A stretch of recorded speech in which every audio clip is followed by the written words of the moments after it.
Very well. We will be taking our seats so that we can continue with our second session of the morning, the first roundtable, rethinking new technologies and appropriating them.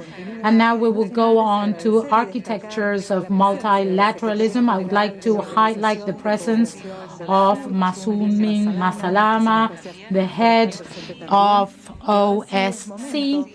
And now we will go on to our following panel, Architectures in Multilateralism. We have our panelists all set out. We have Ricardo Forster, philosopher and political analyst from Argentina, Raphael Eklu-Natey, chemist, researcher from Togo, Carlos Macusaya, anthropologist, teacher, professor, and researcher from Bolivia, Dr. Jean-Pierre Kerijenge, head of the research section of the transdisciplinary department in Rwanda, and Marcelo Rodríguez, moderator, the director of history in our university, University of Avellaneda.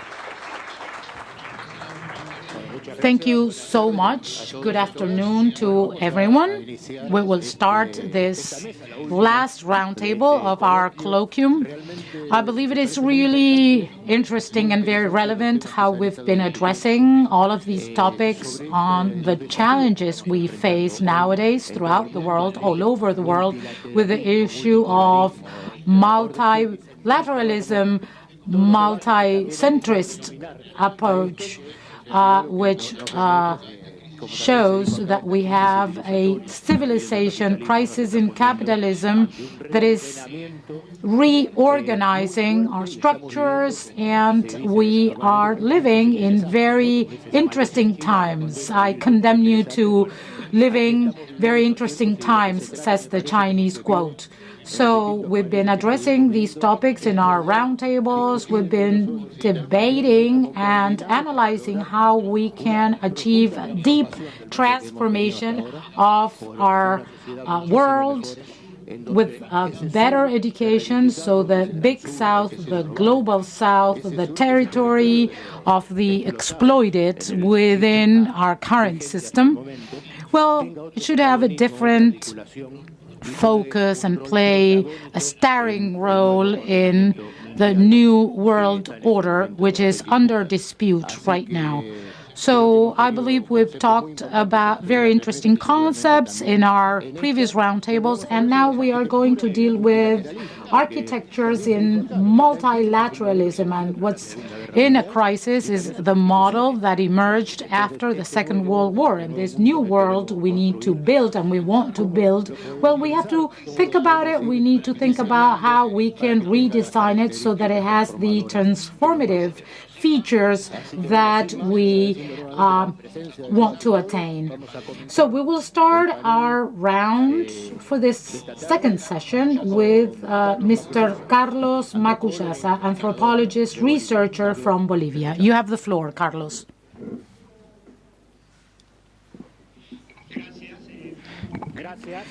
Thank you for your invitation. I feel very flattered.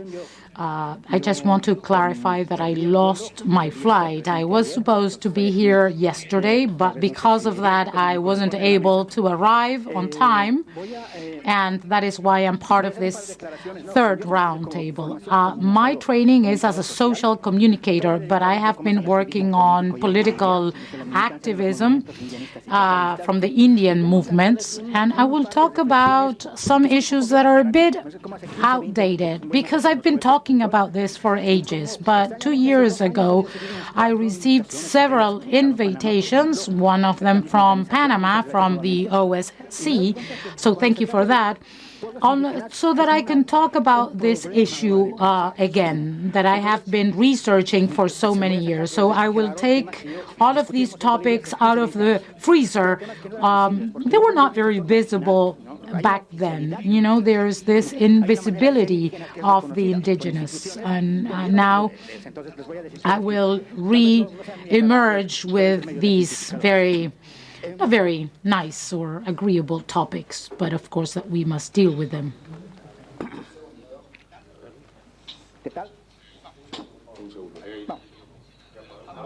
Let's try it again. See whether the PowerPoint is working. We apologize for this technical glitch.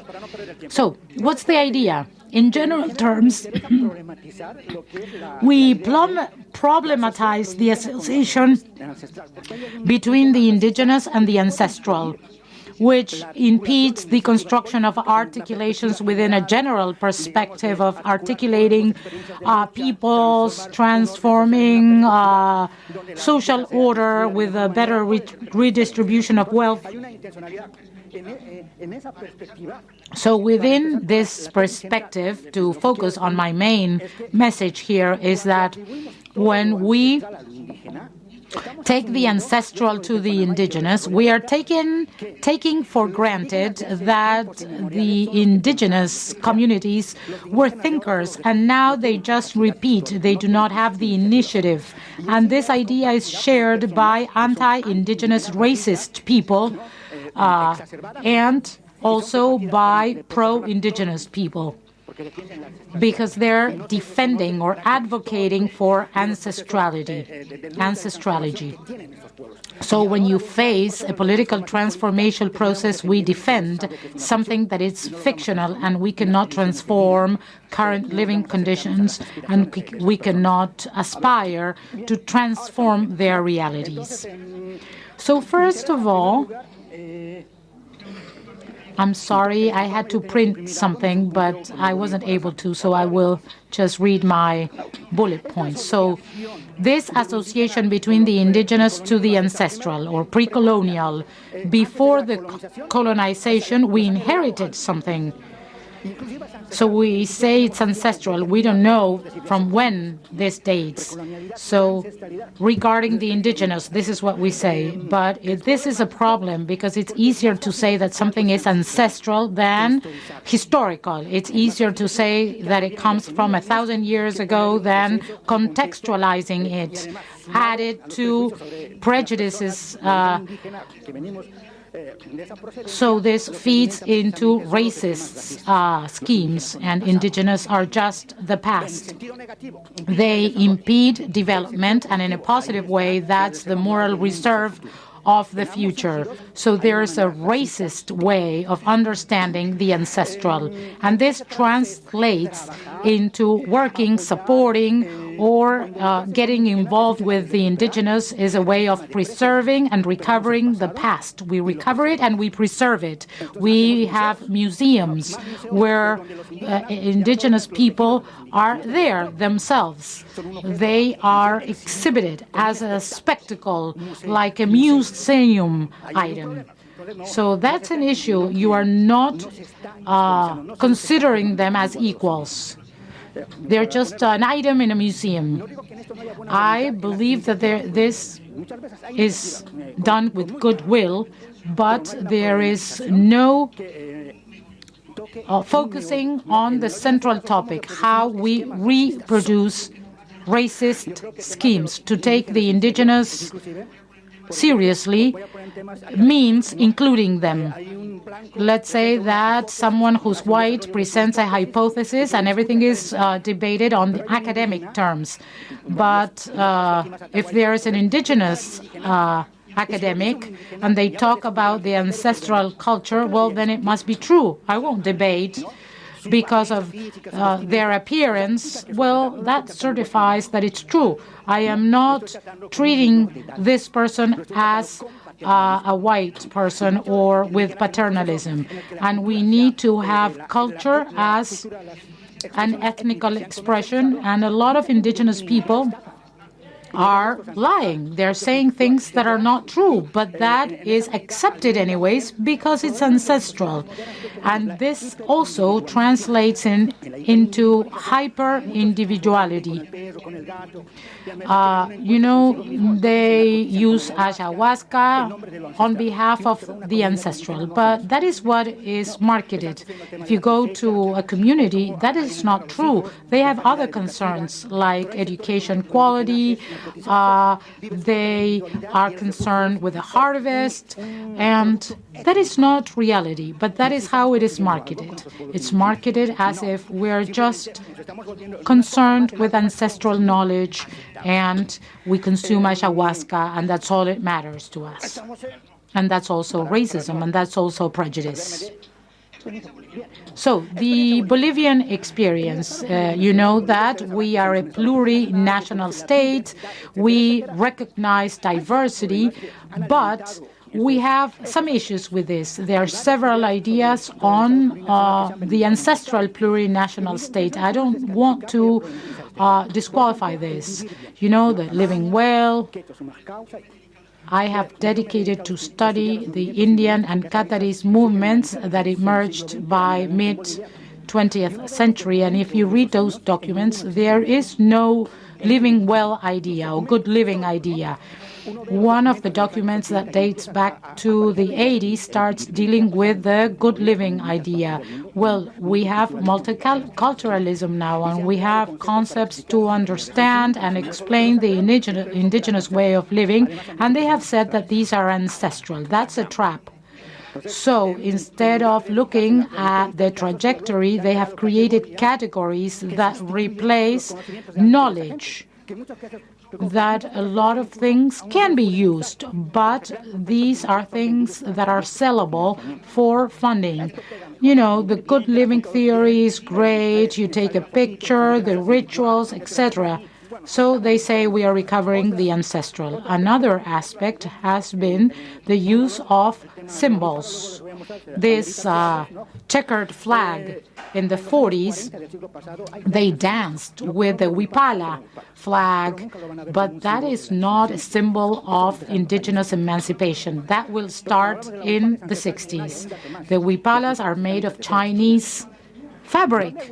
I mean, why aren't they knit with indigenous techniques? Why are they using the Huipala on Chinese fabric? We are just the past. We cannot invent other symbols. And then I will talk about other issues related to this. And then indigenous are reduced to ancestral rituals and indigenous sages. Let's do an ancestral ritual, and we need indigenous people because we are inclusive. We have the Pachamama ceremony, and we need to include indigenous people. Well, they're not there to take care of the land. They're there just to reproduce ancestral rituals. Our former president has used that plenty. What is the most important thing? The ethnicity or the lives they have? We have replaced indigenous people by spectacle and show, rituals, and they have been reduced to mass consumption spectacles. And that is the problem when you reproduce rituals. There are a lot of people that have indigenous conscience, awareness, they speak the language, and they offer all of this in response to demand. But these are not things that really happen in our communities. They sell the stones, they sell the symbols. It's marketing, but that's not what really happens in our lands. That is completely divorced from the real issues of ancestral communities. And they just show the ethnical show, and this has gone against the needs of the indigenous communities. And this, of course, reproduces racism. This is my thesis. When they reduce indigenous and indigenous practices with elements associated to the past. So we just take them as personifications of the ancestral. But nowadays, we are different. And this, of course, reproduces racism. Indigenous create things like the Huipala, but the Huipala flag is now made with Chinese fabric. They're not made with ancestral knitting. So they are re-signifying things, and they are reproducing prejudice and racism. And this also applies to Afro dances. There are a lot of Bolivians that are concerned with just how they will represent it and not concerned with researching or analyzing the effects or where it comes from. So these are not people frozen in time. So they associate the indigenous with the ancestral, and so they are perceived as incapable of reproducing advancement and progress. And that is why the white man has to come in and help them. So if they wear the huipala, if they do rituals, if they sell stones, that's fine. But that's the only thing that's allowable. They're just political subjects, but they're incapable of taking or making decisions. It's just the folklore that we like, not their actual work and their actual knowledge. We've been talking about this for over 15, 20 years in Bolivia. In Bolivia, we have indigenous officiality. They have made many silly decisions in Bolivia regarding indigenous communities and the indigenous culture. So I want to question how indigenous cultures have reproduced racism. Remember the indigenous marriages, remember the rituals that have been sold and marketed. That reproduces racism. So we have this fossilized idea of the indigenous. We need social reconfiguration. We need to change. Everybody changes except them. That's very nice. That's very comfortable. That's very useful. So that it's something we need to apply economic reconfiguration. We need to consider natural gas, redistribution, middle classes of indigenous ancestry. The traditional middle classes 20 years ago had to compete in the labor market, and they had to be recommended, but now they have to compete with someone who in the past was just the cleaning lady or the gardener. And they say, well, you F Indians, you are taking up positions and places that are not yours. That is what happens now. And now they are reacting and they want to be part of the middle class because that has reconfigured. To understand racism means knowing how the indigenous people are now occupying positions that were traditionally positions of the middle class. This perspective has changed. Economic reconfigurations. We need to think about what has taken place in these terms. Also, for example, the issue of the positions and spaces people take up. In the past, the indigenous communities were marginal. Now they're part of the middle class as well. We have new consumism capacities. In the past, we had indigenous universities. Now they can go to the regular university. The Evo Morales University is a private university known as a white university. And when they have the resources, they go to those universities. They don't want to go to indigenous universities. That is why I talk about resignification.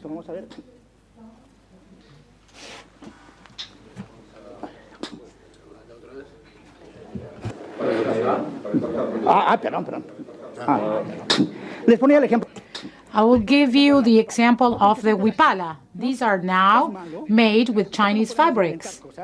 Is that bad? Why? This is a ceremony 3 weeks ago. And if you ask your parents, somebody did perform that ceremony in the past? We have the Juliana Pasa University movement, and they did that in the 70s. And then it became massified. And this ceremony for them was an identity affirmation. But then we had an official discourse on ancestrality. And they don't analyze the context. They just say it's ancestral. They don't care where it came from. It's just ancestral.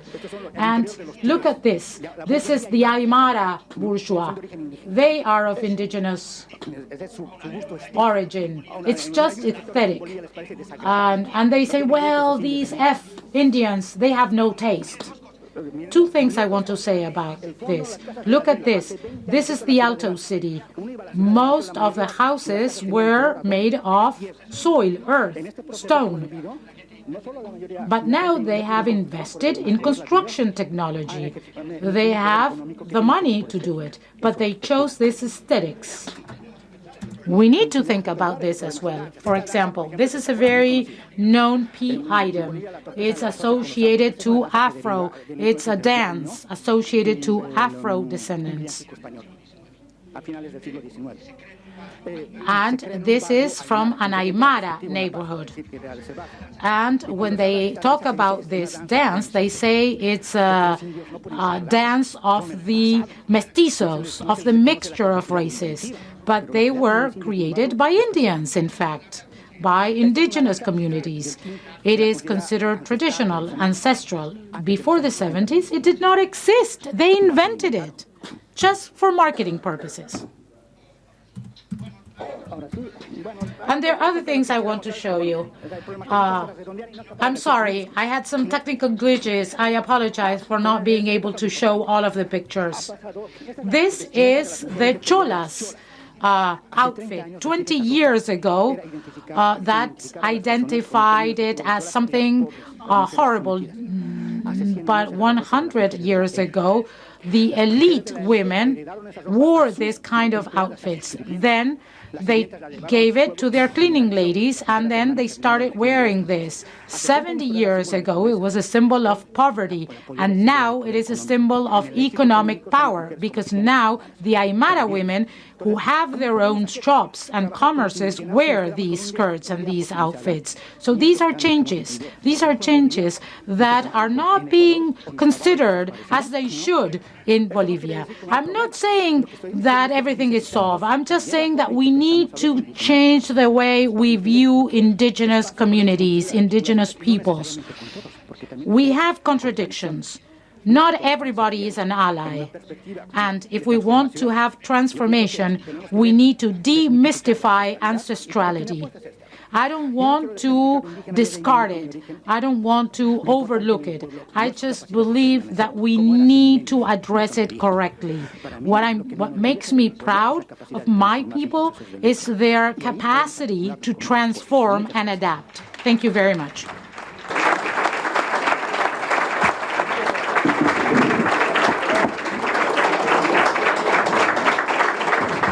Muchas gracias. Thank you very much, Carlos, for your intervention. I think it's very interesting because it brings to the table the need of discussing certain concepts, the indigenous, and also thinking of how the indigenous concept was built from a Eurocentristic thought. When we read Eudar Said saying Orientalism is a creation of the West, how we can think of what is understood from dominating powers as to what indigenous is and how this is stigmatized in many ways, and how they remove the history and the changes, the constant transformations that all societies and cultures have. So very interesting contributions.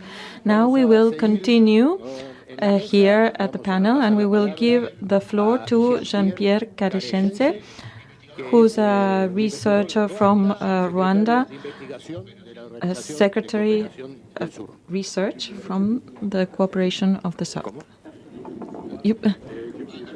Oh no, they want to change the orders, right?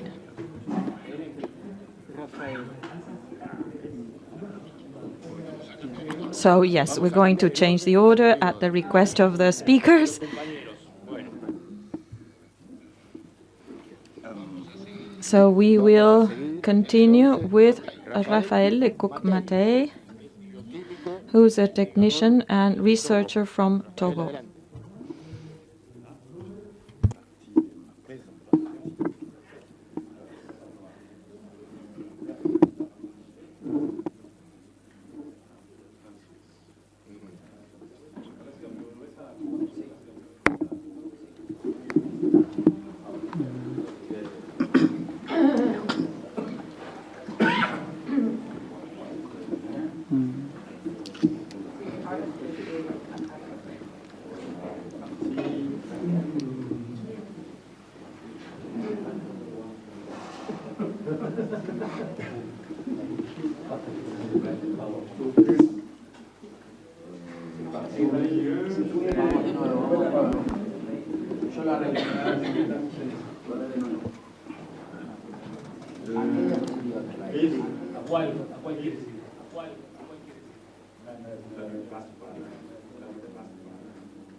La 6.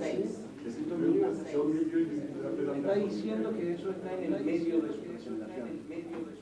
¿A qué parte quiere ir? Al inicio. Son 91. Son 91 diapositivas.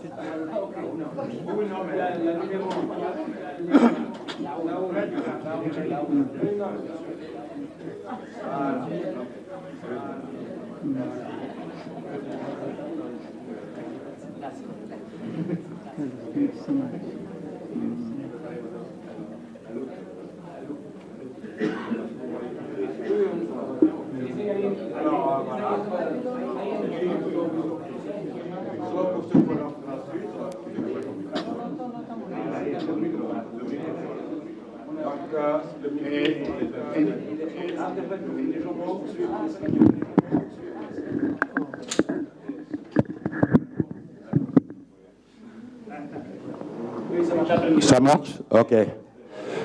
Alors, tout d'abord, je présente mes remerciements chaleureux à son Excellence Mansour bin Salam, secrétaire général de l'Organisation de coopération du Sud, qui nous a cordialement invités, au docteur Koulsi Lamko, directeur de l'Office pour la culture, le patrimoine et les arts, qui n'a malheureusement pas pu être nôtre ici, monsieur l'ingénieur Jorge Calzoni, recteur de l'Université nationale de Avellaneda, à toute la direction de l'OCS, à toute la direction de l'UNDAV, ainsi qu'à tous les organisateurs de ce colloque.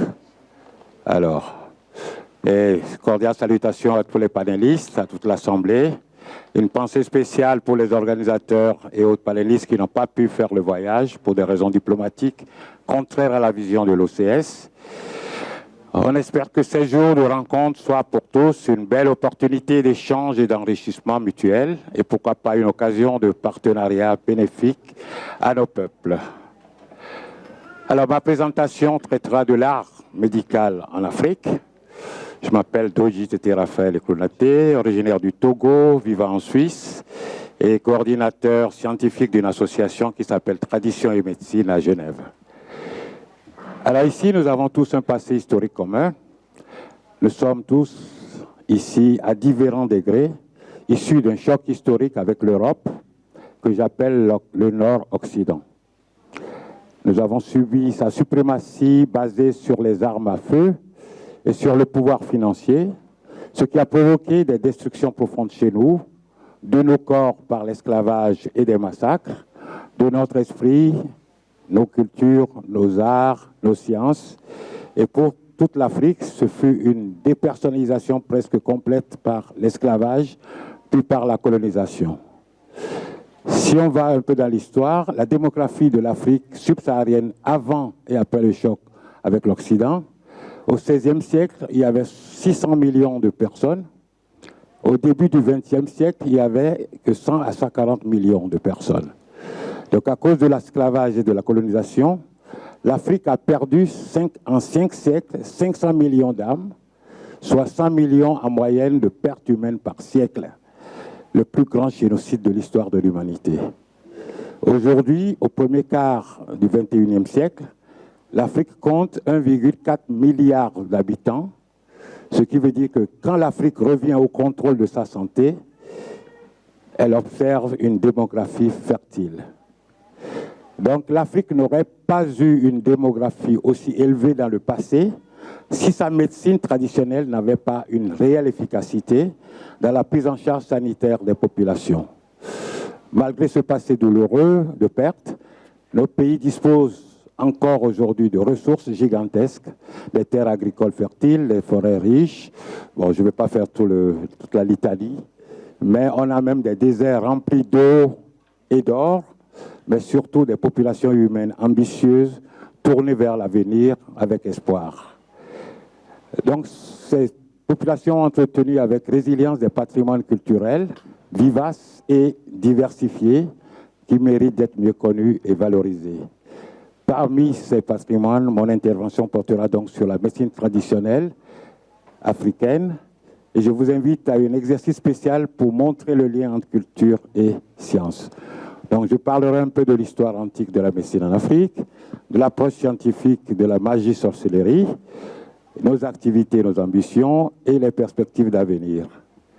Alors, la médecine est un art qui n'est pas seulement pris en compte avec le côté technique, mais c'est une approche holistique qui prend en compte les aspects biologiques, psychologiques et sociaux du patient, mais le thérapeute utilise son intuition, son imagination, son expérience pour apporter les meilleurs soins possibles à son patient. Et l'Afrique noire est le berceau de la médecine et de la chirurgie. Je vous invite à faire un saut dans un passé lointain, aux origines d'une des plus grandes civilisations de l'humanité, dans l'Égypte antique, grâce à un ouvrage récent écrit par le docteur Kwadjo Fernand. Oh là, mon Dieu, il y a un problème. Ouais, c'est très sensible. Ouais, voilà. Donc à cet ouvrage qui s'appelle L'Afrique noire, berceau de l'humanité, il est démontré avec preuve à l'appui la primauté scientifique de l'Afrique noire. Donc voilà le livre, Afrique noire, berceau de la médecine et de la chirurgie. Donc il y a près de 6000 ans, la société et l'État pharaonique ont œuvré pour organiser méthodologiquement la santé de toute la population. Dès lors, l'Afrique noire de la période antique édifia des centres de vie, des facultés de médecine, des cliniques et encore des premiers dispensaires de l'histoire humaine, ainsi que les premiers traités de spécialités médicales, comme aujourd'hui la cardiologie, la gynécologie, l'ophtalmologie, la chirurgie, la neurochirurgie. Et bien avant la médecine grecque, la société médiévale, médicale africaine était réputée jusqu'en Orient.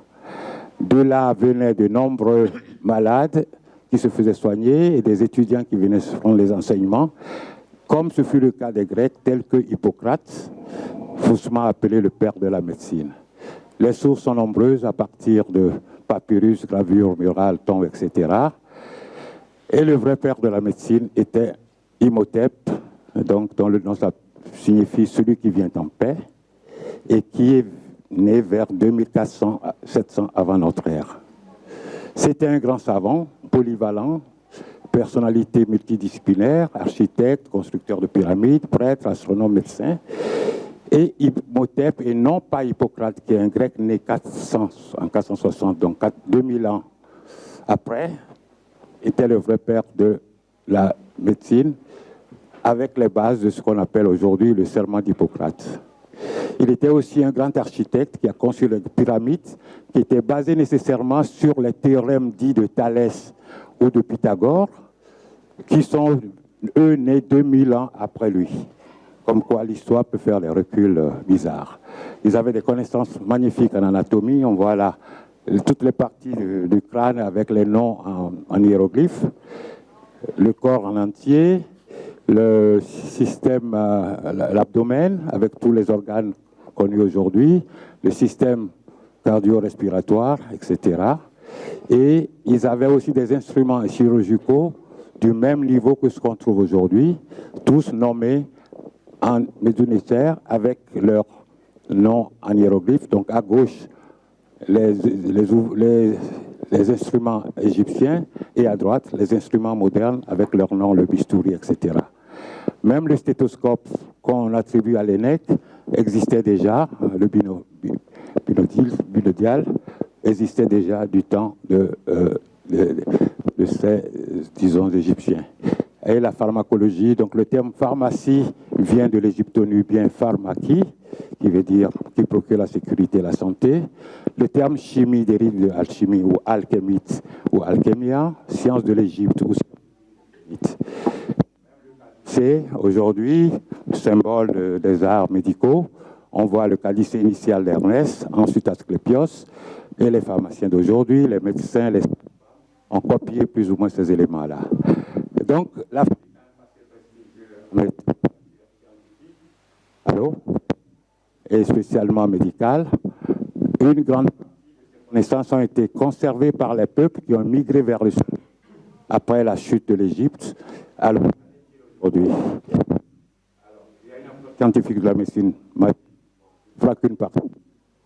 C'est tiré de cet ouvrage qui est un Malien, pour mieux comprendre et mieux se soigner. Et le professeur. Por la traducción. No se puede traducir.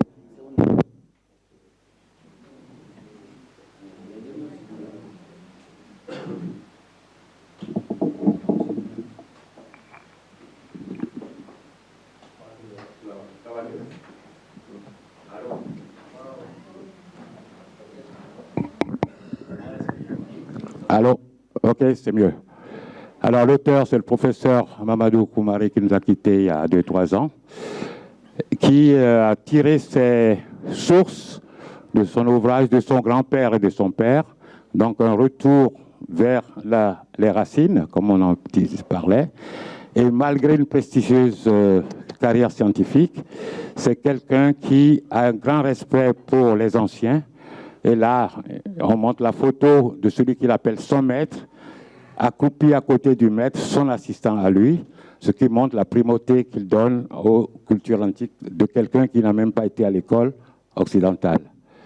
Donc, selon lui, l'Organisation mondiale de la santé a défini la santé comme un complet état de bien-être physique, mental et social, mais du point de vue du thérapeute africain, une telle définition est incomplète car il manque la notion de sacré, du spirituel.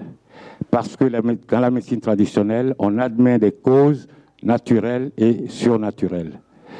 Et eu égard à l'inégalité des niveaux intellectuels, certains considèrent comme de la magie ou de la sorcellerie ce qu'ils n'arrivent pas à comprendre ou que l'état d'évolution actuel de la science n'est pas encore en mesure d'expliquer. C'est dire que la magie, la sorcellerie et le mystère sont des notions évolutives comme la science. Donc le concept de santé est un équilibre à la fois symbiotique et énergétique. Équilibre au sein de l'homme lui-même et entre lui et son environnement. Une vision holistique et macroscopique, proche de ce qu'on appelle aujourd'hui le PNI, la psychoneuroimmunologie, ou la PNE, la psychoneuroendocrinologie. C'est proche aussi de la pensée énergétique orientale et des peuples autochtones d'Amérique. La maladie est donc le résultat de la perturbation et de la rupture de cet équilibre symbio-énergétique. Les causes ne sont pas seulement physiques, naturelles, mais aussi spirituelles et surnaturelles. On ne peut donc pas soigner le corps seul, mais tout, l'esprit, l'âme, la famille, la collectivité, l'environnement, jusqu'au lien avec les ancêtres et avec la divinité. Il faut noter que souvent le thérapeute est aussi un prêtre traditionnel.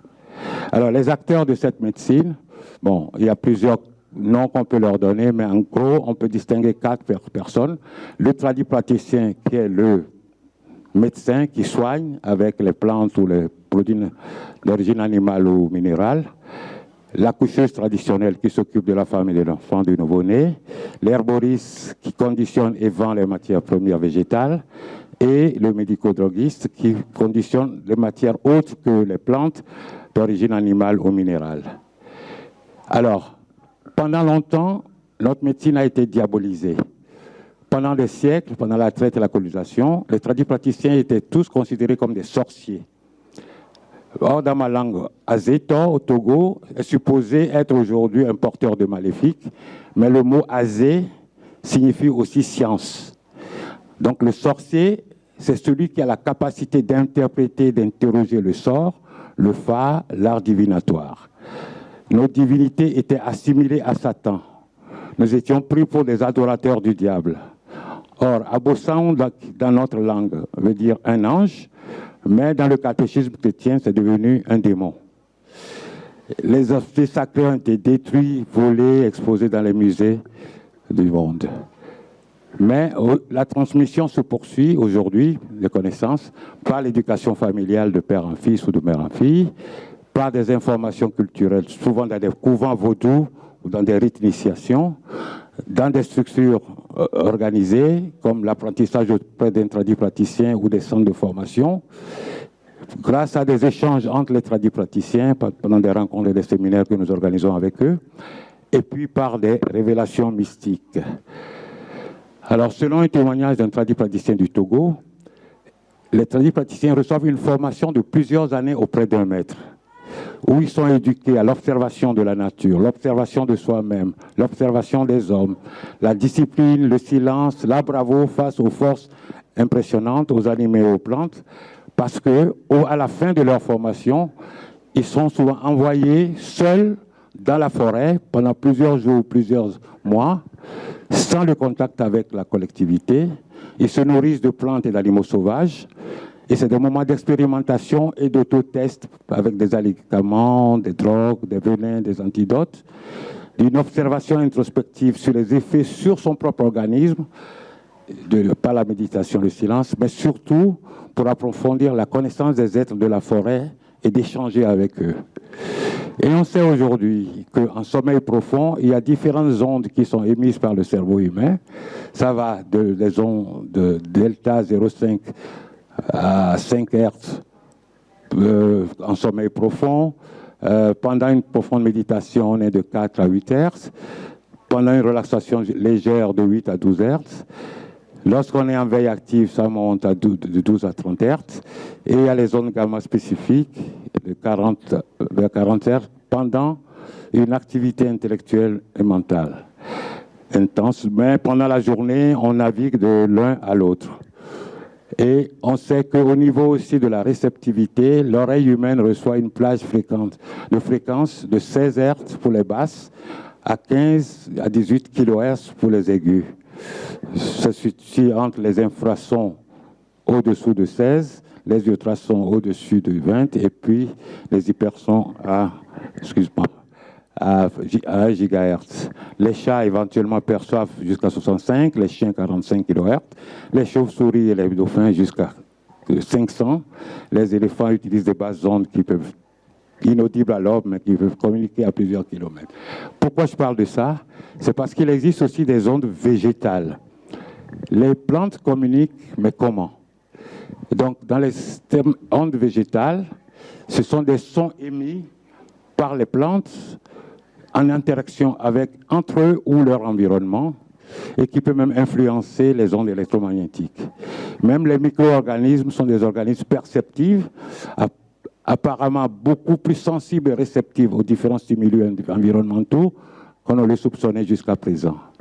Donc les plantes peuvent émettre des sons de fréquences comprises entre 10 et 240 Hz et des ultrasons de 20 à 300 kHz. Et ces ultrasons produits à des fréquences situées là sont trop élevés pour l'ouïe humaine, dont le champ auditif, gamme de fréquences sonores audibles, ne dépasse que rarement 26 kHz. Donc, pourquoi parlons-nous de tout ça? C'est parce que, à part l'apprentissage auprès de parents et autres, il y a une forme d'apprentissage qui se fait soit dans les révélations par les rêves, par l'inspiration, par exemple, l'Eureka de notre cher Archimède, la méditation avec les ondes cérébrales, l'écoute, les appels de la nature. La plante qui m'appelle, c'est la plante qui m'appelle. Donc, mon père qui était thérapeute me disait que des fois, un patient vient le voir, il n'arrive pas à savoir avec quoi le soigner, il partait dans la forêt, et c'est la plante qui l'appelle pour dire « c'est moi que tu cherches ». Comment ça se fait? Alors, donc il y a une capacité de dialogue et d'écoute avec la nature grâce entre les échanges entre les ondes cérébrales et les ondes végétales, peut-être souvent avec l'aide de psychotropes. Ils sont ainsi capables de se mettre dans un état physique et mental leur permettant d'être en résonance avec l'environnement et les éléments qui s'y trouvent. C'est donc en partie une des explications, une des tentatives d'explication de leur pouvoir mystique ou magique ou sorcier. Voilà. Donc, sont-ils de sorciers ou des scientifiques? Les tradipraticiens sont donc des personnes dotées de pouvoirs spéciaux, anormaux ou hors normes, qu'ils cultivent par des pratiques et exercices particuliers.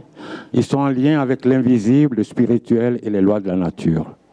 Ils ont souvent des organes sensoriels hypersensibles, des yeux pouvant voir dans l'infrarouge ou dans l'ultraviolet, et au Togo, on dit qu'ils ont des azenku ou asenku, ça veut dire l'œil de sorcier ou l'œil des chats, capable de voir dans l'obscurité. Ils ont une ouïe sensible hors des ondes sonores, les infrasons, les ultrasons, ils peuvent entendre des voix, des touchés sensibles à l'électricité à distance et à diverses vibrations. Souvent, ils sont des gens qui cherchent les sources d'eau, d'où le nom sorcier d'ailleurs, et sensibles au magnétisme. Et donc, c'est des gens qui maîtrisent des pratiques ancestrales qui sont peut-être universelles, puisqu'on les retrouve dans d'autres cultures, comme au Tibet, en Inde, et chez les peuples autochtones d'Amérique. Ils prient et s'excusent auprès des plantes avant de faire des prélèvements. Ils ont des conversations avec les arbres et les animaux. Ils entendent les appels des plantes médicinales, comme je disais pour mon père. Nous avons donc ici affaire à un art un peu méprisé par le milieu scientifique, mais qui permet une relation avec l'invisible. Ce qu'on appelle sorcellerie n'est en fait qu'une science insuffisamment comprise et maîtrisée par le milieu scientifique occidental, qui mérite donc d'être creusée, approfondie et développée. Elle se trouve à la limite de la physique quantique et ondulatoire et de la spiritualité.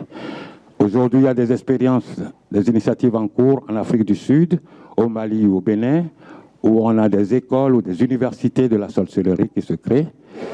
Mais pour cela, il est important que les scientifiques fassent preuve d'humilité envers les anciens, qui sont les vrais détenteurs de connaissances que l'on ne trouve pas dans les universités à l'occidental. Bon, pour finir très rapidement, j'espère que vous êtes tolérants pour le temps. Je vais faire vite. Merci. Donc, je vais vous parler de notre association Tradition et Médecine, qui a pour objectif de faire le plaidoyer et la promotion de la médecine traditionnelle africaine afin de l'intégrer dans les soins de santé officiels de nos États. Nous avons édité un ouvrage collectif très apprécié en Europe et en Afrique, en particulier par les praticiens et les chercheurs, ce qui est devenu un important outil de travail et de dialogue. Donc l'association, c'est Tradition et Médecine, et nous nous basons sur la phrase de Amadou Hampâté-Bâ pour dire qu'en Afrique, quand un vieillard meurt, c'est une bibliothèque qui brûle. Donc, le nom du livre, c'est Dictionnaire et monographie multilingue du potentiel médicinal des plantes africaines, Afrique de l'Ouest. Alors, ça, c'est le volume 1, qui est le dictionnaire, ce qui fait à peu près 1000 pages. Et ensuite, le volume 2, qui est la monographie. C'est un ouvrage collectif avec plusieurs chercheurs de l'Afrique et d'Europe. Et ma première inspiratrice, c'est ma grand-mère, qui s'appelle Nana Humboke, avec qui, pendant mes vacances, j'allais discuter pour qu'elle me montre les plantes avec lesquelles elle nous soignait quand on était enfant.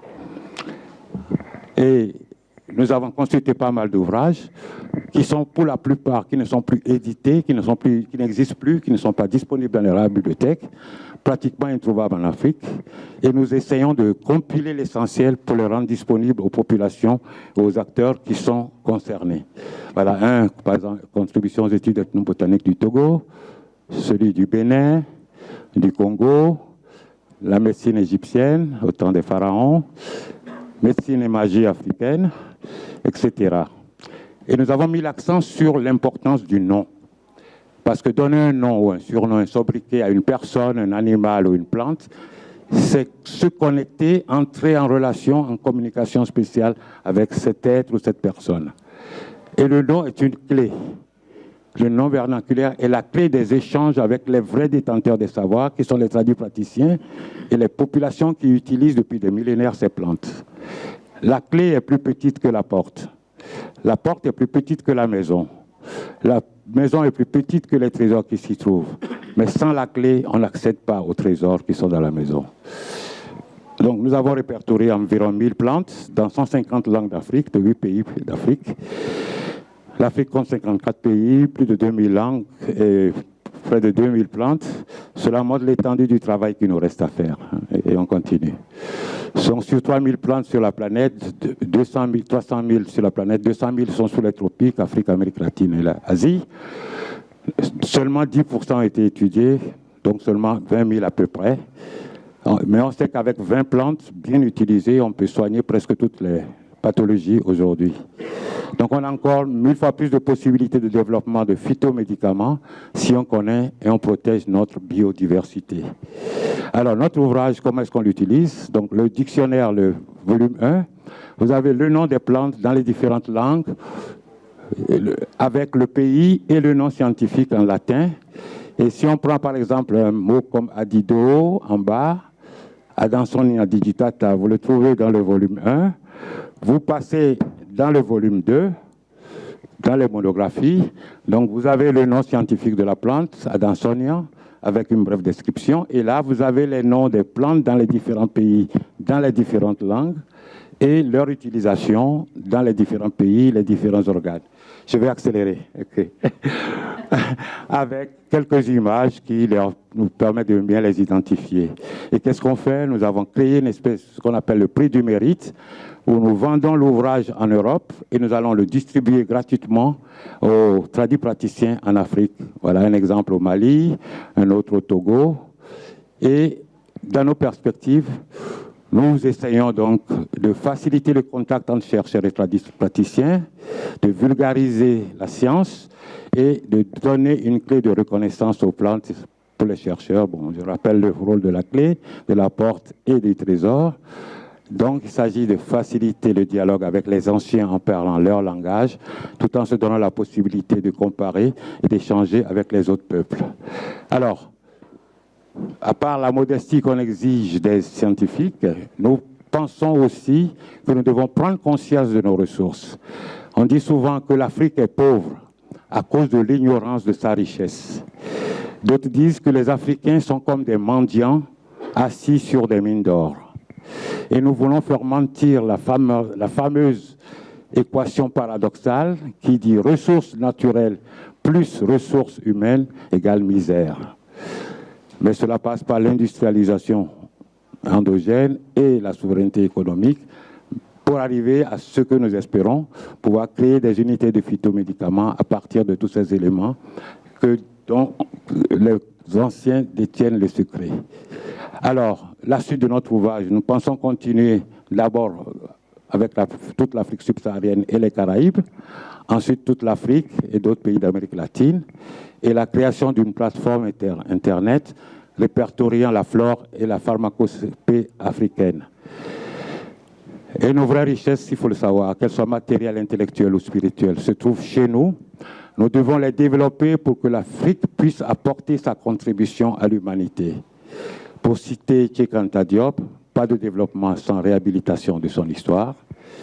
Et ce colloque du Grand Sud permet donc de montrer l'importance d'une coopération solidaire en vue d'un développement gagnant win-win dans l'intérêt de nos peuples. Cette collaboration ouvre la porte vers des ressources futures immenses, insoupçonnables et très prometteuses. Nous faisons donc appel à tous ceux qui sont sensibles à cette approche à nous rejoindre pour une collaboration sud-sud qui a trouvé peu d'écho dans les relations passées avec le Nord-Occident. Alors, des paroles aux actes, il existe plein d'initiatives qui essaient de réfléchir et d'agir chacun à son niveau. Nous voulons juste donner deux exemples. Il y a le groupe Afrocentricité internationale, créé par Madame la professeure Mamazama, qui n'a pas pu venir, qui a des projets de Fonds africains de développement à Abidjan, en Côte d'Ivoire, et de soutien aux initiatives de développement endogène en Afrique. La Maison de l'Afrique, créée par David Foka, qui a un fonds de la diaspora au Luxembourg, un projet de reverdissement du Sahel, un projet aux initiatives de la diaspora. Et je vous remercie pour votre aimable attention. Merci.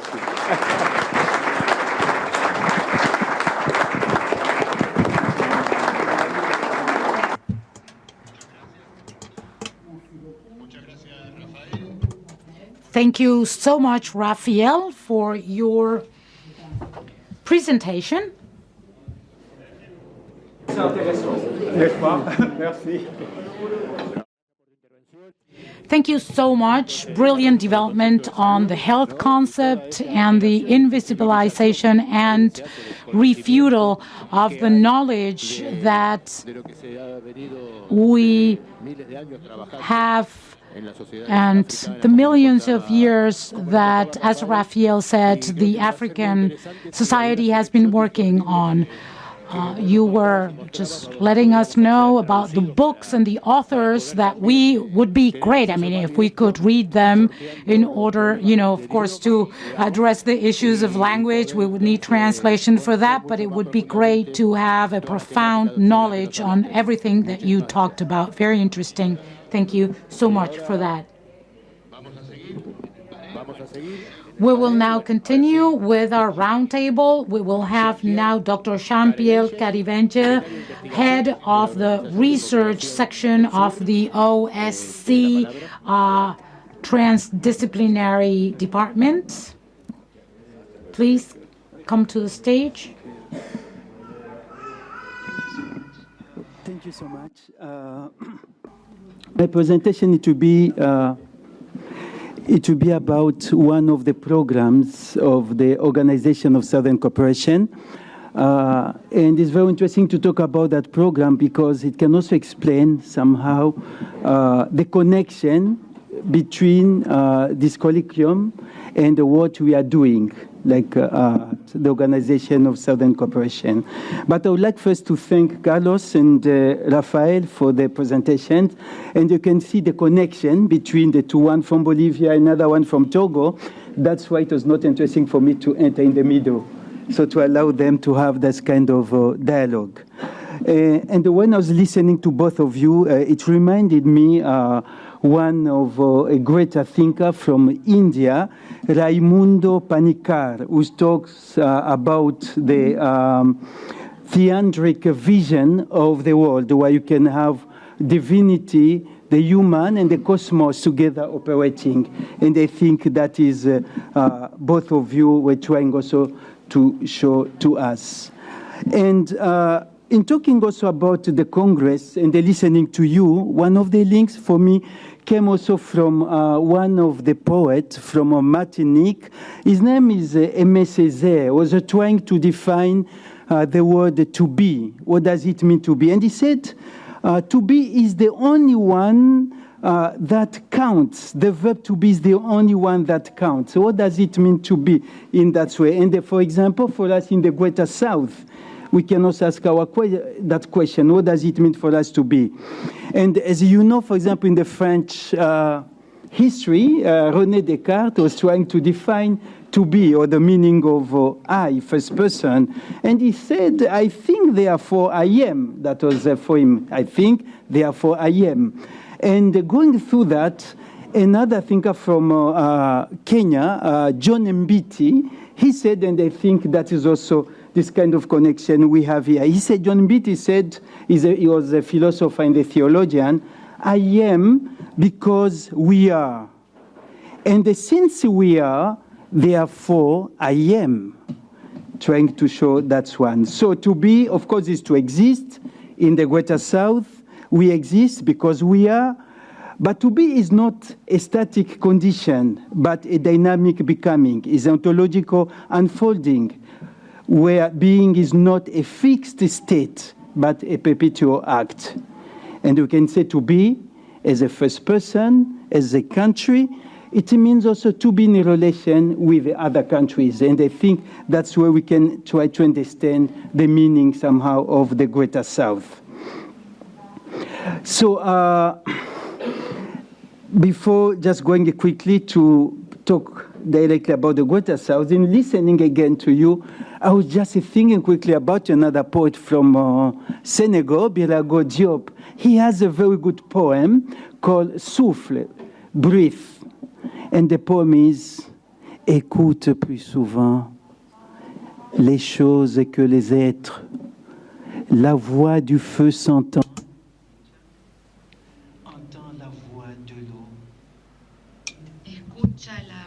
Listen to the voice of the water. Listen to the wind. Listen to the water. It's the breath of our ancestors. Talking about the Congress that we have there, that I will be more discussing, not discussing, but presenting today. The Congress, how it came from, just to give you a background of it, It was during the first General Assembly of the Organization of Southern Cooperation. Participants used the Secretary General to organize this Congress where they can think about the third way of development, having delegates from different places of the Greater South. And the people will not just be intellectual. Of course, we have scholars, artists, civil society. So any sector existing somewhere in the Greater South, they should meet and they think and they suggest a roadmap of a third way of development. And of course, why a third way of development? That is something very important. When I was just preparing this, I thought also about Eduardo Galeano talking about development, talking about economy, the global economy. And he said the global economy is a proof of an organized crime in the world. So in that way, when you are thinking about the different models we have of development, seem not to work in the Greater South, and why? And that is also the beginning of the third way of development as a route, as a way, a progress, a work in progress that we are doing here. So the beginning was a mission given to the Secretary General, and then he asked also the OSCE, members of the OSCE, and they contacted different countries, different people to start reflecting on that and organizing a third way of development. So for this third way of development, let me just go. Okay. So, of course, and then he gave a mission. He asked one of the departments, we have different departments at the Organization of Southern Cooperation, and one of them is called RIF, and the RIF is a kind of think tank of the Organization of Southern Cooperation to go and start thinking about a third way of development. Not just that department, but of course everyone within the organization. So, and the Congress means the Congress of the Greater South Cooperation. So it's not a Congress as we know. And the Secretary General is insisting this is not a Congress. It's more a kind of, not just a platform, but he said, is a kind of assembly of people where they can meet and talk and discuss together. So then we have, just to give you an idea, the background of the Congress, one about objectives and also actions. So objective was, one of the first objectives is to analyze and explore the big questions faced by humanity, providing insight and orientations to build the philosophical and the practical foundations for an epistemological shift in development. So there is that aspect that is very important. And the second is also collectively address the core issues, handling equitable, sustainable, and inclusive human progress in the Greater South. So that is objective. And then actions. So where we are now with the Congress. So for the Congress, what we are supposed to do and what we have done in general is to organize regional consultations with the scientists, members of the civil society groups, youth groups, indigenous knowledge owners, writers, artists, so different sectors. And to do this in different regions. Okay, this no, so it's okay in different regions. So, and the three regions that we have Africa, we have Latin America and the Caribbean, and we have also Asia and the Middle East, and we have started working on that. So one, for example, that we started was in African regional. We had the first African regional consultation, and that was in Nairobi in May 15 and 16 in 2024. So, and we did it in partnership with NASAC, that is a network of African science academies, and the All African Students Union. So that was the first consultations, and I will talk about the topics that were discussed and we continue to be discussed in different regions. So in terms of participants, you can see we had 58 delegates coming from different regions of Africa, mostly from 23 countries of Africa. And they had some questions, they discussed, and there was a report that was produced. So the second one, Latin America and the Caribbean consultation, that was in Panama, August 2024. And it was done with UDWAC, thank you so much, Professor Cazzoni, and also the University of Panama.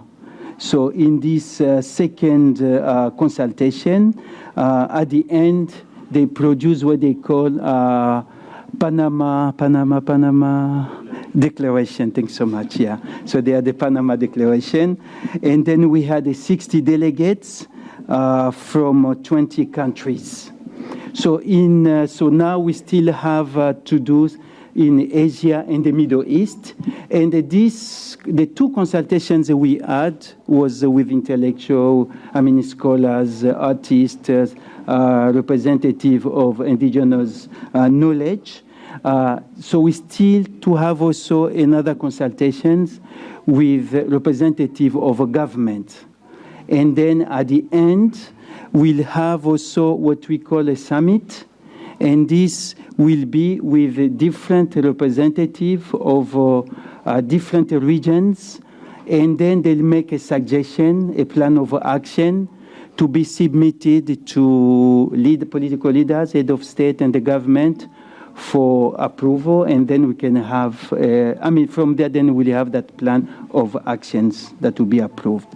So topics that have been mostly discussed is, let me see, sorry, I will just go with this. So that is we have in Latin America, representation, yeah, the numbers I offered, okay. So that is what now remaining to do is one regional consultation with the scientists, writers from Asia and the Middle East. We have also the 3 regional sub-consultations, that's in Africa, Latin America, and the Caribbean, Asia and the Middle East. So that will be mostly with members of government, policymakers, and then, as I mentioned, we will have also Summit of the Greater South that will bring together delegates from the 3 previous regional consultation. So then that is, I would say, in a formal way where we are organizing those consultations. But in addition to that, there are some people who were not able to attend the 3 consultations, and we believe they have something they can bring.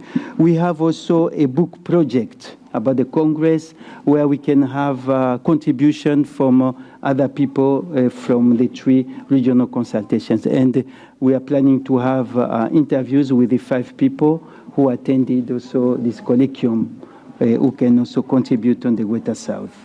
So the 4 topics that we are discussing on different consultations. Knowledge is a theme that is coming back a lot today. We have also technology, economy, and the social-cultural dimension. But I think, to end, I would like just to mention, in a way of trying to understand what is really Congress, and maybe to quote someone who had that mission of organizing the Congress at the Greater South through the Organization of Southern Cooperation. His Excellency Mansour bin Musallam, I quote him, "We should not understand the name of the process as entertaining an academic conference." So it's not about an academic conference. No, Congress here takes on almost a legislative and, I dare say, a political sense, in the noblest meaning of the term, that is a transformative societal project. End of quote. Thank you so much.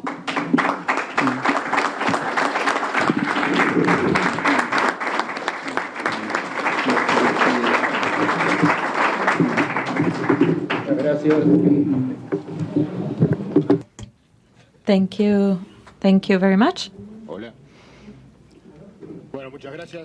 Thank you, Jean-Pierre, for your intervention, for sharing with us how all the space is being organized, all the Congress of the Organization of Southern Cooperation, and of what is it that we should be in the Greater South. I think that all these consultations brings us closer to another question that is also key in a time as today, and that is, what should we do at this time and age with the situations we are going through, right?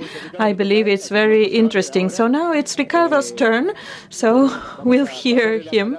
We will give the floor to Ricardo Forster, philosopher, writer, teacher, and I also say that he's a polemical scholar that is so much needed today in Argentina. Can you hear me? Okay, so I have to close, it seems.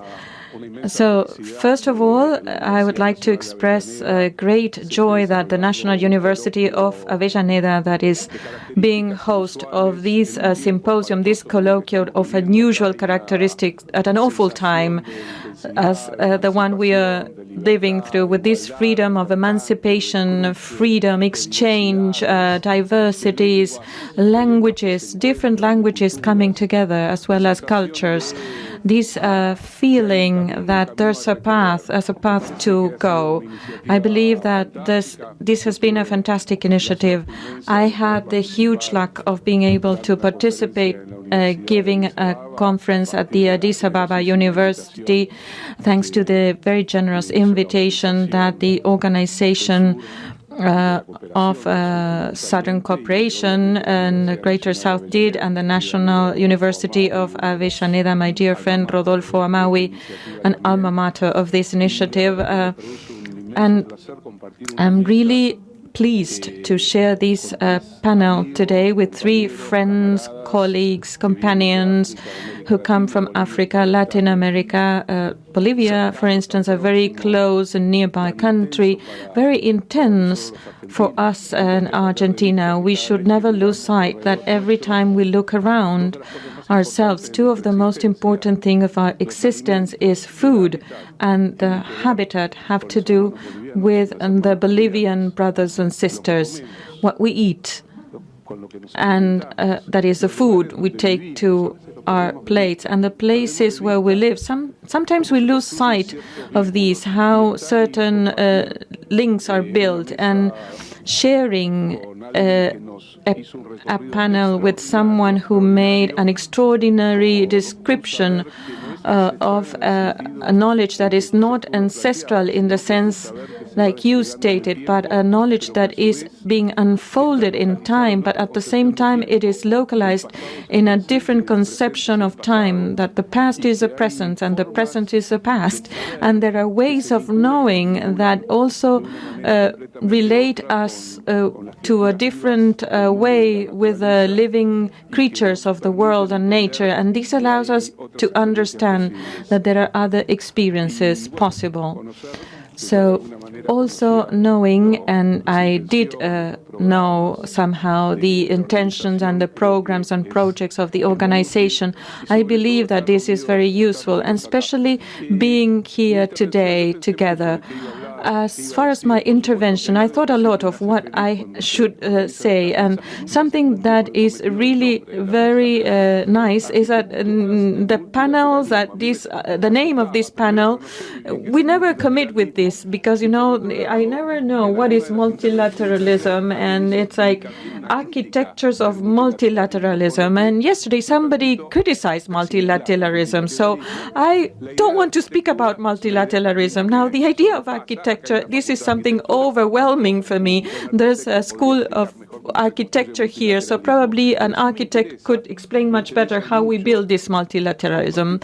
But something that is really of my interest, and that is the shifting, the mutation of the imaginaries of the South in our own biographical trajectory or path. And when I say this, I'm thinking of a historical process that to a more or less extent, maybe we can share after the second post-war from the 60s last century up until today.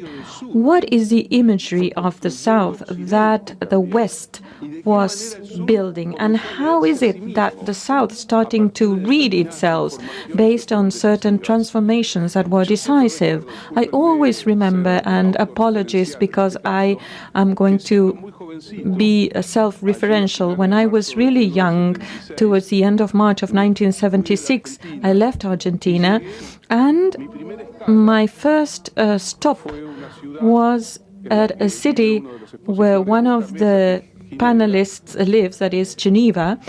And my first surprise at Geneva, but this was not an unforeseen surprise, and it does that back then, in this Europe after the 1968, the Europe of the French May and the Spring of Prague, the New Left and the students' movements, renewal movements, still the Latin American condition, third world, was impregnated as a myth, of course, as the figure of the Che Guevara, like, as a hero. But Latin America and the third world, I say this specifically, I use this term because this is no longer used. A dear friend that Rodolfo Amawi mentioned, Nicolas Casullo, he had a wonderful library, and he said, up in the shelves, he said, well, these are all the books that throughout all the years I was accumulating about the third world. Nobody reads them now. This was in the 90s.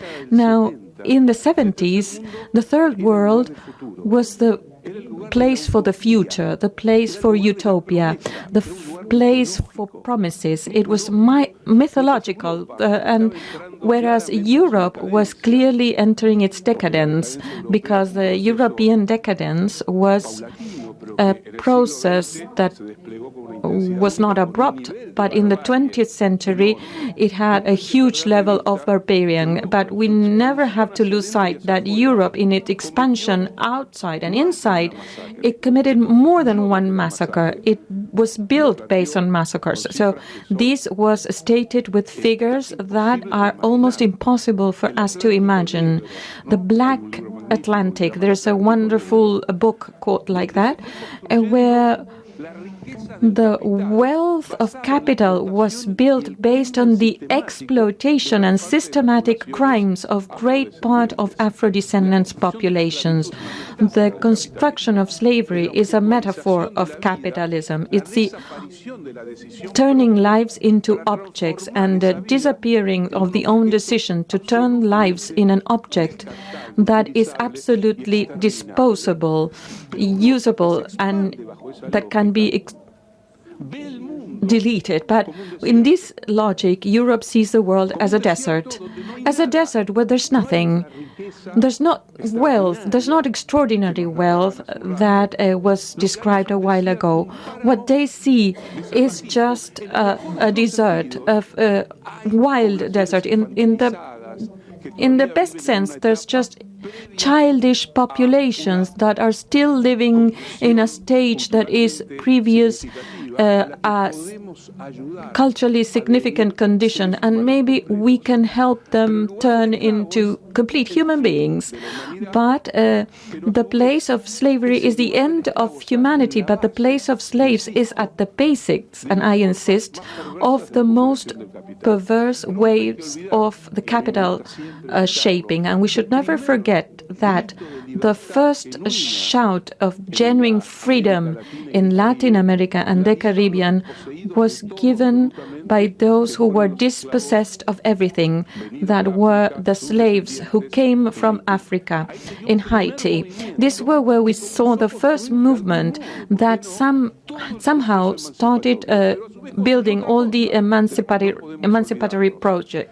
But it also built another thing, this rebellion. And I use this term now shifted from what is politically correct, the rebellion of the black people from Haiti. And this created unique terror in all the dominating classes of Latin America and the Caribbean of the colonial time. This also meant that Cuba was independent, but after 1 century later, because they were terrified by the deployed violence from the rebel slaves. So Fanon would have to say a lot, but later, after the violence, when it's put in practice by the dispossessed of everything. So what does this violence mean? It's terrible because it makes people tremble. They are all afraid. But something will be deployed. In this process, Europe is killing outside and also doing killings inside. So if you take 1 century of the European history, then you have to look at Europe and you need to think of the West together with the US. 1945, so there was like 100 million of people were killed inside Europe through wars, through famines, through expels and genocides.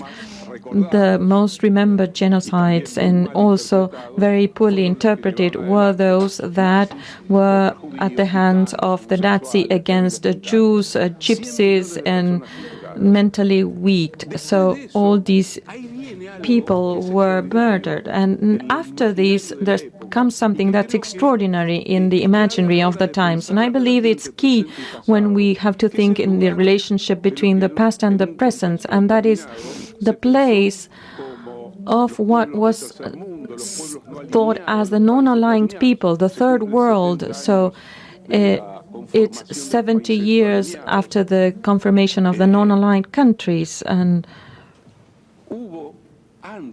But before this, we even had, in the intense times of the Russian Revolution, a meeting of third world populations in Baku, where there was a process that started off with this national liberation and freedom and a way of a path of a different way of life.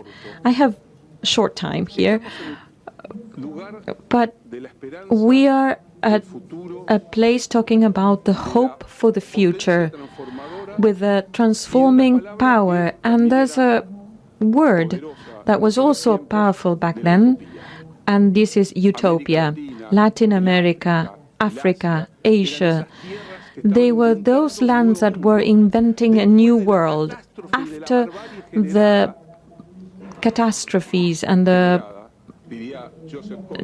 generated, as Joseph Conrad said, at the heart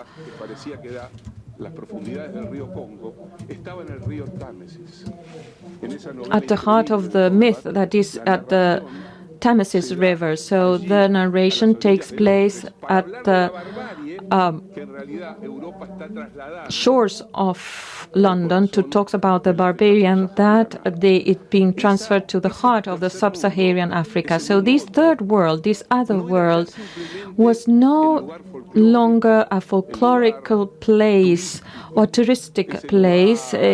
It was no longer the place for the ancestral, but just as something beautiful of the Indians that need to remind us, those who live in the city, that it was lovely to live in the middle of nature.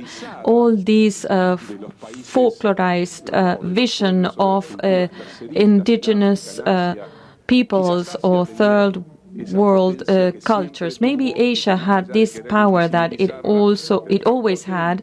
The Chinese world was so powerful, or the Arabic world was so powerful that it was unimaginable that it could not be perceived. But Africa and Latin America seemed to be those places where there was nothing nothing that they could offer for the rest of the world, nothing of their own. This is why between the 60s and the 70s, in the 50s, in 1945, we should remember that right after the Second World War, Vietnamese start fighting for their independence against France. Maybe we should just dedicate a chapter to French people when they want to teach us about democracy. What is it that they did in Vietnam and Algeria? And what is it that they're still doing in many countries of the sub-Saharan Africa? Because sometimes it seems that this third world war place, or the global south, it's a place of darkness, of killings, and civilization, the transparent and the science and the truth world. All these terms are spoken in German and French or in English, and it would be very good to change this profile. But the thing is that all this broke down. This image of a South full of opportunities, a South as a future, a South as a utopia, it became a dystopia. Today, the South, and I believe that this is where we have the huge challenge of colloquiums as this one, or the project of the Organization of Southern Cooperation, is to find this meaning that could no longer be, because times have changed. It could not be. I confess that in my trip, that was only 1 week long, where I went to Ethiopia, I felt the weight of ignorance as I had never felt it before, the weight of the deep ignorance and of living in parallel worlds. All our education, all our culture is built or was built not to have an antagonism, because otherwise it would have been a way of recognition, but it was built to deny, to make invisible, and to expel from the sense of understanding of the world the continent where everything happened. Right? When we think of it in those terms, when I was told that in Ethiopia they speak 86 languages are spoken, 86, and I remember George Steiner, that is called After Babel, and George Steiner says in this text that speaks about translation, wonderful text, and it says that each time a language dies, a part of the world leaves with that language. And in a country where you have 86 languages spoken, this is an unimaginable richness in terms of culture and diversity. This is what the South should do. We should bet on diversity. When we discuss with a friend already, with Mansour, how does he coordinate an organization with over 21 countries that have many differences, political, unresolved differences from a history or geographical or tribal point of view. I am with my African colleagues and they can explain this much better, but historically between the sub-Saharan Africa and Mediterranean Africa, there was a distance that in the origins, as they very much said, it did not exist, because a relationship from the north and the south was permanent. However, this was broken. That is, as of the colonies and the different domains. But as I had this African bug in me, and when you get stung by a bug, and I can solve it, as in my case, I resorted to books, reading authors, and I asked a dear friend who's a specialist in Africa and Asia. I don't know what it means, but he's a specialist in Africa and Asia. Well, because he studied in a very good school in Mexico, so he sent me an endless list of books. So then I picked some books to read, and I always remembered And maybe some of you would remember as well a great chapter of Jean-Paul Sartre, To the Condemned of the Land of Fanon. Che Guevara was from Argentina, Latin American, and he became a universal icon for the Cuban Revolution, heroic death, the last figure, this figure of a Christ looking to the future.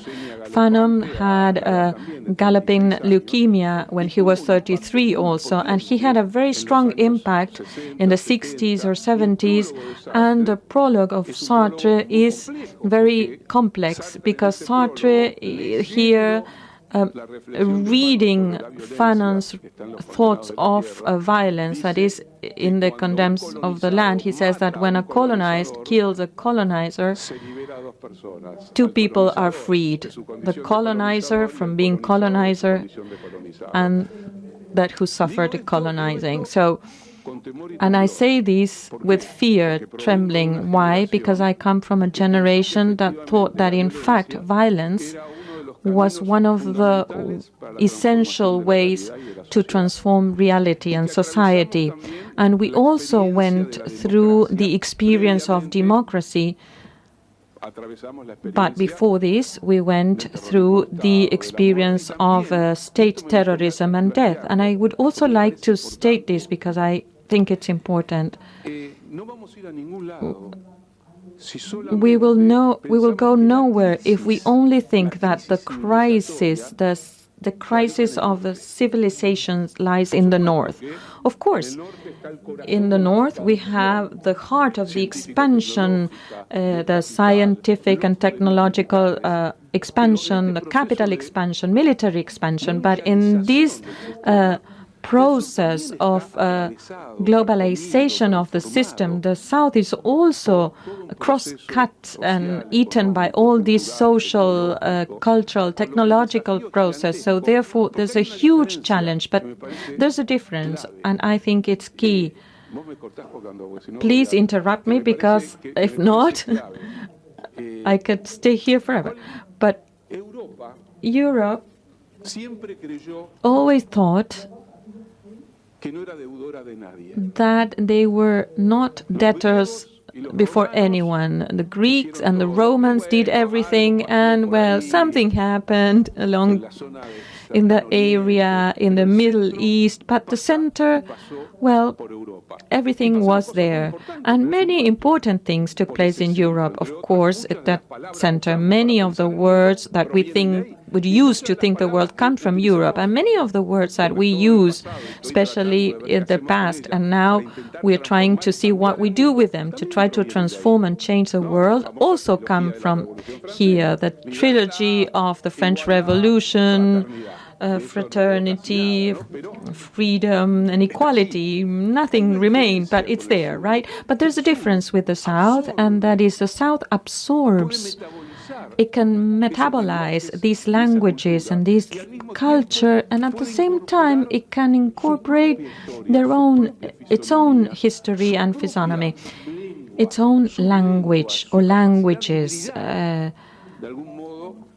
its capacity of absorbing this world with the culture they have and entail in debate and discussion, in dialogue, their own legacies and troubles or heritages. And I believe it's a crucial point, and many of the friends of the organization have stated this.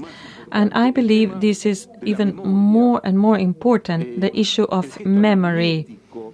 The update of a future, this is absolutely decisive, because there's no worse defeat than a defeat generated by the oblivion of what we were and that what we want to keep on being, because they would just defeaters would just win twice, when they win materially and when they are erased from the history, when the defeated are erased. So I think that we have a huge challenge, and that is fascism, European invention. It is now part of the third world in a metamorphosis. It's part of our countries with its own characteristics, its own violence, with its own logic. So therefore our responsibility is even greater, because they go after our memory, they go for the symbols that have built our cultures, they go for generalized oblivion, a double transformation of the contemporary individuals in consumerism machines that are transformed by the algorithm logic. The previous panel I thought was wonderful. It's like as if they had advanced and they knew they were walking in a very dangerous path, a narrow path, and you have abyss on both sides. And we are walking, and it is not clear where we can get out of this situation. We have to invent this, not by turning the past into a dogma, because this myth of the countries from the south that will free the human beings is no longer exists, but we have the south as a project, as diversities and opportunities. So where we have danger, then we also have a possibility of saving ourselves. And I love Kafka's terrible sentence, because I think it's part of what we're going through. It's only by loving those who have no hope is that we can keep hope. Thank you. Perfecto, en tiempo. Thank you, sir. You were right on time. Thank you, Ricardo, for your brilliant engagement and thinking about how relevant it is to recover the utopia and hope and work on diversity for the Great South, which is one of the main topics that we have addressed throughout these 2 days. And this is the main goal of the Organization of Southern Cooperation. And it's also something that we address in state universities in Argentina, and one of our main issues nowadays.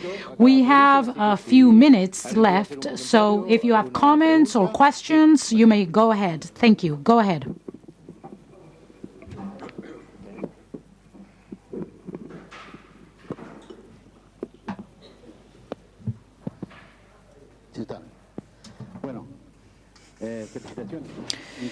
Congratulations. Very interesting.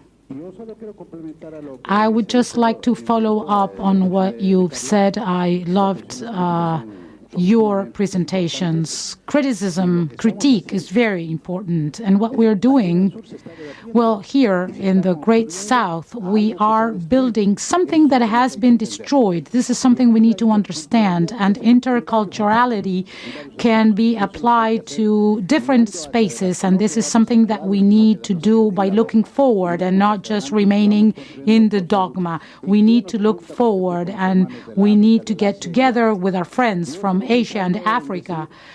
And I think that we need to build this global South together with our original ancestors and our current indigenous communities, because we cannot deny whatever happened in the past. And there are many things that we still need to unveil and discover. Just to mention some, in Peru we have 65 indigenous peoples and we speak 45 languages. Colombia, you would never think of that, but they have the highest indigenous population in Latin America, 165 native people and 55 native languages. So it would seem as if in the times of independence, these nations traveled from one place to another and settled there, and many of them are intact. So interculturality and conversations have to be rebuilt because they apply to everyone. Thank you.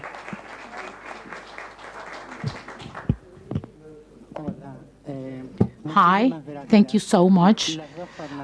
Both days have been amazing, wonderful. full of knowledge, full of hope-raising, and from a very insignificant and invisibilized position, which is the travesti position in Latin America, those of the travestis. What I see that is missing, and the obstacle that does not allow us to keep on moving forward, and that this cannot be seen because of the imposition of European and Western colonialism, is the following.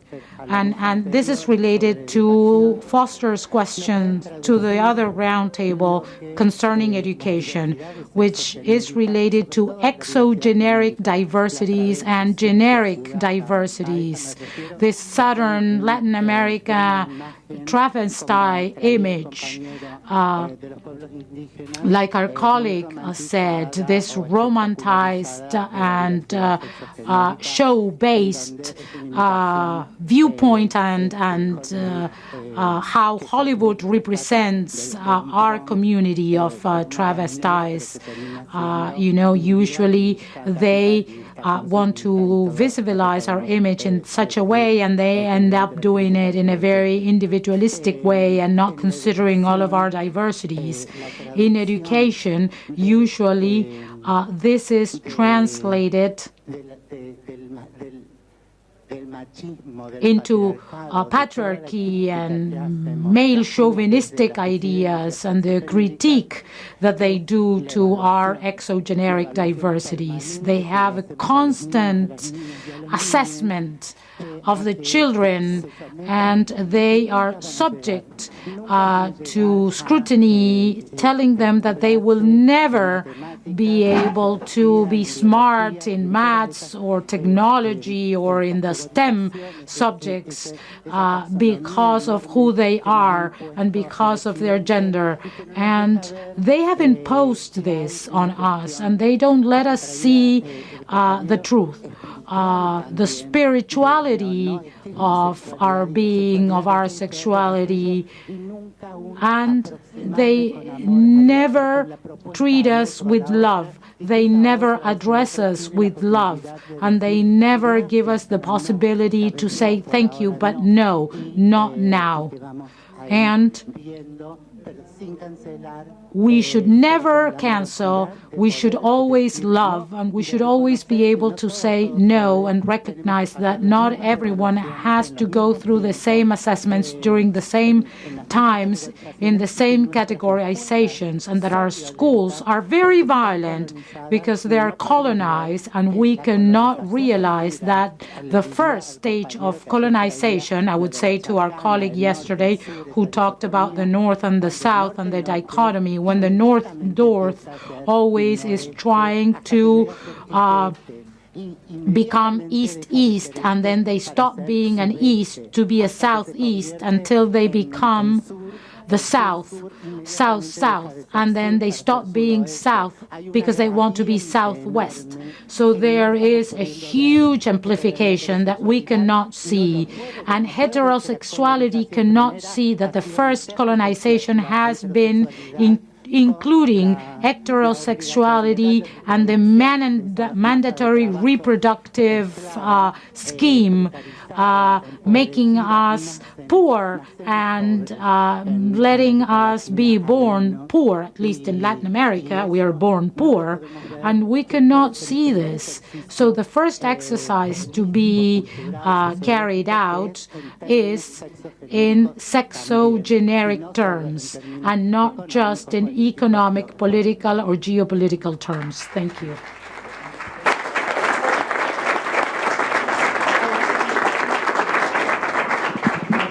¿Comentario? ¿Sí estamos? ¿Estamos acá? Dale, adelante, por favor. Yo solo quiero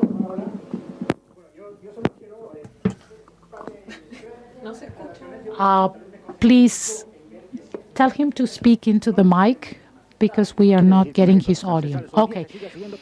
We have ancestral meshing today. For example, I showed you the cholets, which is a shelter house, and Ahumara shoppers have the ain, which is bargaining and collaboration in trade, but with competition. So something that has been ancestral became capitalistic. And that's a historical heritage, but has articulated with capitalism. What I want to say is that within our context, where we have individualization process, well, everything has become merchandise, and they're sold as ancestral, but they're not. And many other things are ancestral, but they're not articulated into capitalism. There are many things that are going on in our individualistic society. We have what we call the agricultural capitalism, but you can live your individuality and from a very isolated position. In modern societies, we have individualistic communities. That can be a reference, but there's also possibilities to build other communitarisms that do not come from the agricultural. They come from another source. And that is also something possible. Thank you. Last comment, we thank you so much for being here today. And remember that we will upload everything to our YouTube and webpage channels, YouTube channels and our webpage. And I would like to also apologize to our colleagues who weren't able to come because their visas were rejected. And I'm sure we will have future opportunities to meet each other. Thank you so much, and once again, apologies. We thank our panelists. We will have no further comments. We just have our closing remarks for the colloquium. And for this, we will call the General Secretary of the Organization of Southern Cooperation, Mr. Mansour bin Musaltan. Thank you. Please, sir, come to the stage.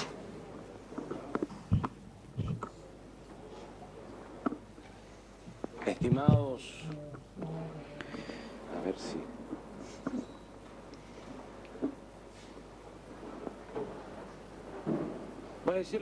I will say the truth in a very transparent manner, because after 2 days, very fruitful and very interesting days, where we've had great exchanges, we have to be transparent. It is our duty to be so, and I did not know that I had to speak today, so I want to say that.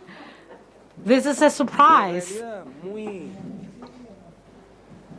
And very unfair, in fact, I must say, to request that I address you today after such a brilliant and fruitful roundtable with just brilliant presentations from our panelists and with many possible paths forward as they've presented. So I guess that my turn up here will be, for the first time, I believe, just be brief. That will be a first. I want to be brief and just thank you. Thank you to our panelists of the second roundtable of our second day. And also I would like to thank the other panelists from the other roundtables. I would like to thank you again, Mr. Dear Jorge Calzoni, the team of the university and the UDULAC and the OCS, because God knows it's not easy to work with me. I would also like to thank you, who have been with us throughout these 2 very interesting days, for your questions and your comments, your attendance, your attention, and above all, to thank you because I have this deep-rooted conviction that and belief that what has happened here has not been just an academic colloquium. What we've seen throughout these 2 days has been maybe the embryo or the beginning of a collective. a collective in as much as we can continue talking, debating, thinking, and strengthening our strong determination that all of the panelists have shown, determination to continue moving forward, to continue building bridges as we walk, and above all, the refutal and rejection to giving up.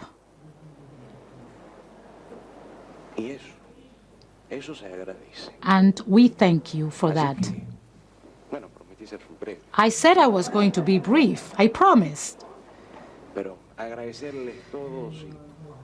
So, in light of that, I would like to just thank you and quote Albert Camus. Our effort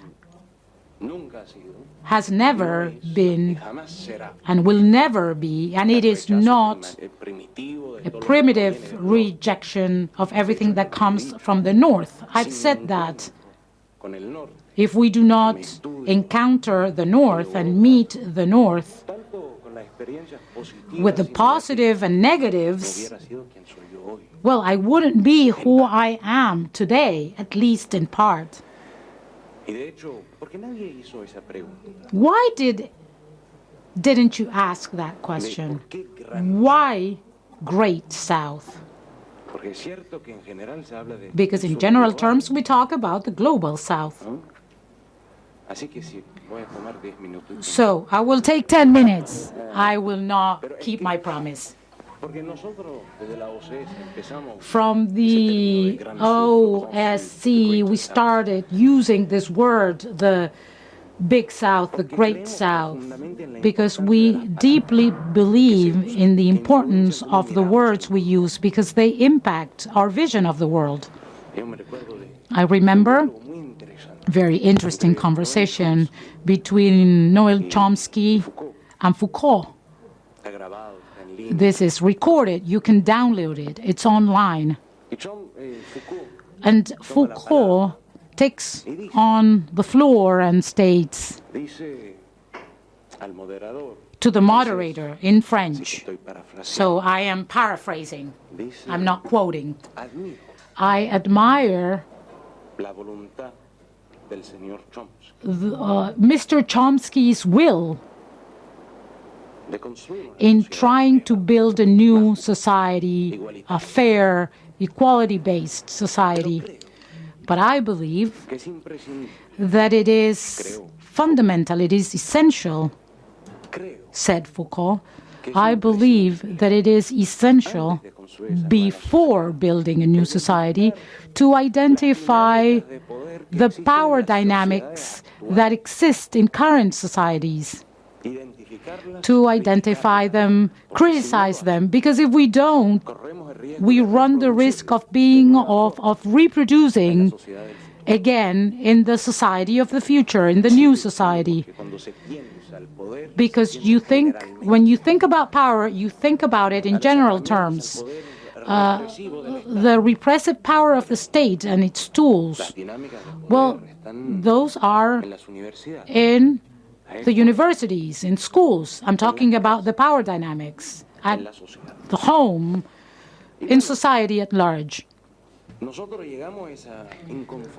So we are non-conformists with the word global South.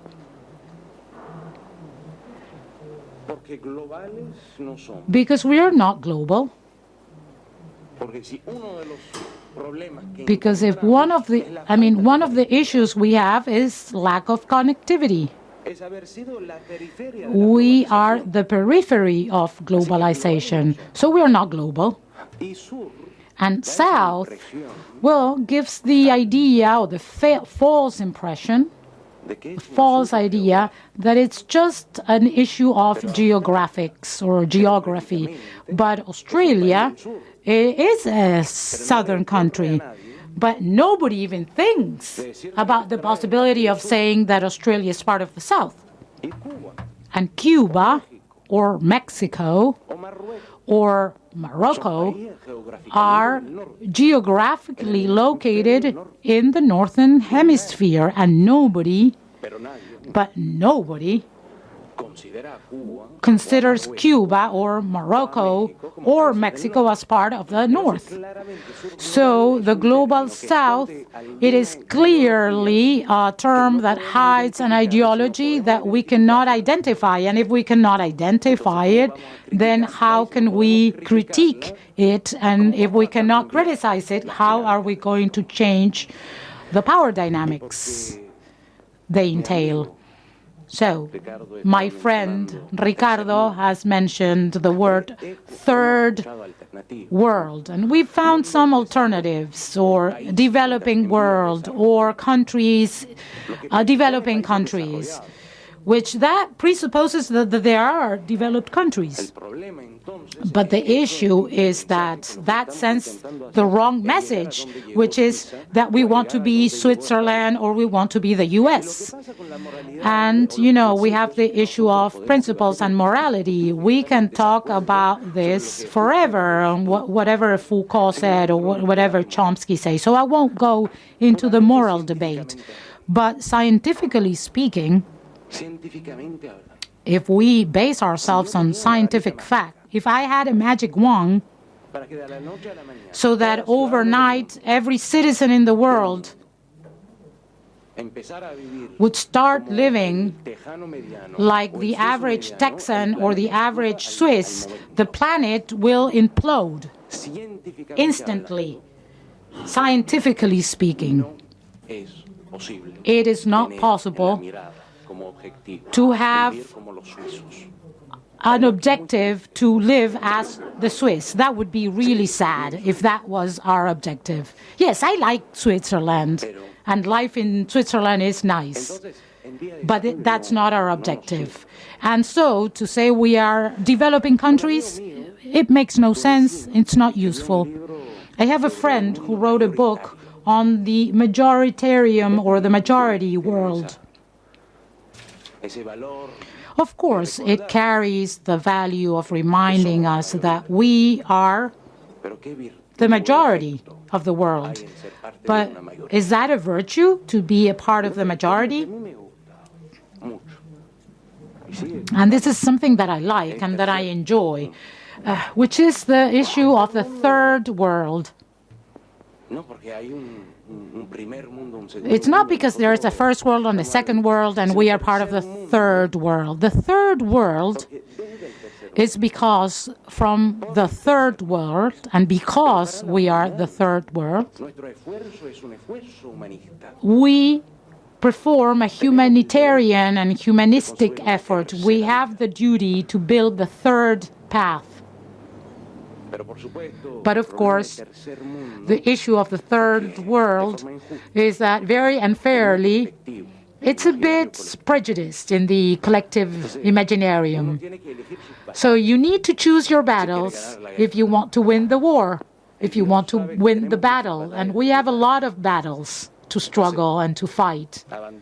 So let's abandon this idea of the third world. But let's talk about the issue of the Big South or the Great South. South has some geography in it, but it goes beyond geography. It goes beyond geography because there is a south in the north. We could call it the southern north. And social movements and the civil rights movements are also part of the Great South, because the Great South is the name of a structural injustice. Great South is a term that expresses desire, determination for transformation.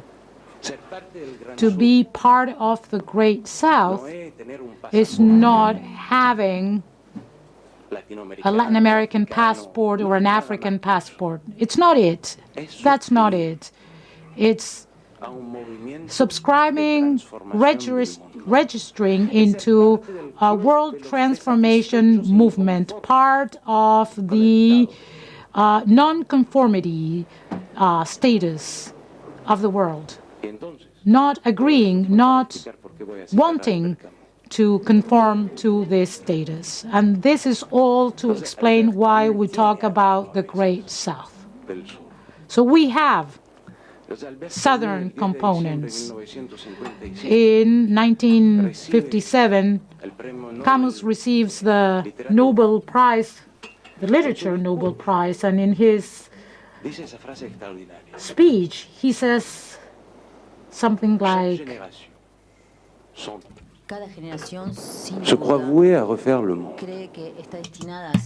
this generation is destined to being the world. However, they know that they won't, but their mission is even bigger, and that is trying to do something so that the world will not implode, will not be destroyed. So we are destined to reformulating the world. They know they won't be able to do that. However, the duty, the mission is even more important still. To do everything so that the world does not implode, does not destroy itself. So many decades after the speech, it is our turn to carry out an even more relevant, more important mission, to do everything we can to disorganize, dismantle the systems that have taken the world to the point of implosion or destruction, so that we can build something new. So this colloquium has been one step forward. Let's say diplomatic lies. It's not alpha and omega, but it is an important step forward. I said yesterday, and I don't want to go back to what I said, but without bridges, there's no sovereignty, just loneliness. And this is what we need to do to build the necessary bridges to continue going in that direction. Thank you so much.